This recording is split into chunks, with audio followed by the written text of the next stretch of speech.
கொள்ள போறாங்க. நல்லா புரிஞ்சுக்கங்க, ஆண்டவருடைய ரகசியமான வார்த்தைகள் இது. இப்ப சொன்னாரு, நான் எகிப்தியர்கள் உன்னை பின்தொடர்ந்து வருவாங்க, பார்வோனுடைய இருதயத்தை கடந்து போயிட்டேன், அப்போ கடினப்படுத்திட்டேன்.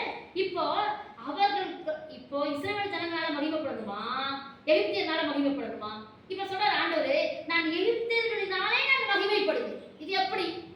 அவனுக்கு பயந்தாயா போயிட்டு இருக்கிற தண்ணிக்குள்ள மறுபடியும் பின்னாடி தொடர்ந்து கேட்டு வருமா வராதா? அடுத்து வாசிங்களே. இப்படி நான் பார்வோனாலும் அவன் ரதங்களாலும் அவன் குதிரை வீரராலும் மகிமைப்படும் போது நானே கர்த்தர் என்பதை எகிப்தியர் அறிவார்கள் என்றார். இப்ப பாருங்க, நான் இஸ்ரவேலுக்கு இல்ல, புறச்சாதியான எகிப்தியர் என்னை அறிந்து கொள்ளும்படி நான் இத சொல்றேன்.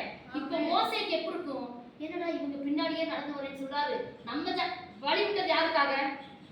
இஸ்ரவேல் ஜனங்களுக்காக. இரண்டாயிரம் பிறந்தது இஸ்ரவேல் ஜனங்களுக்காக. இப்ப ஆண்டு சொல்றாரு, எகிப்தோட பின்தொடர்ந்து நடந்து வருவான்னு சொல்றாரு. அப்ப நம்ம போற தேசத்துக்குள்ள வருவானோ?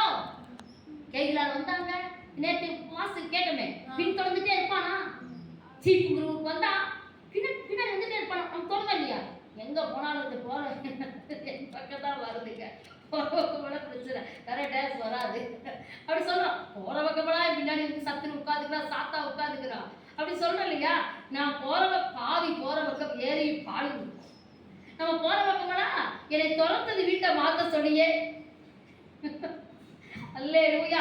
நான் நினைச்சேன் இந்த பக்கம் வரையில சரி இவங்க பிள்ளைங்க பேச்ச கேட்டு வந்துடும், கர்த்தர் இங்க இருந்து ஒரு நல்ல சொந்த வீட்டை கொடுத்து பயங்கரமா போய் நினைச்சேன். இப்படியா நினைச்சத மூணாவது வீடு மாறுகிறாரு. இங்க போய் என்னை துரத்திக்கிட்டே இருக்குது, அரவை தட்டி உங்களை துரத்திக்கிட்டே இருக்கும், பிரச்சனை பின்னாடி வந்துகிட்டே இருக்கும். பயப்படாதே. அல்லேலூயா. கவனிக்க, நீ பயப்படாத. இன்னொரு வீட்டை மாத்தணுமா? வீடு பக்கத்துலேயே சோறுக்கு போகுது. இதுதான் எனக்கு அழைப்பா?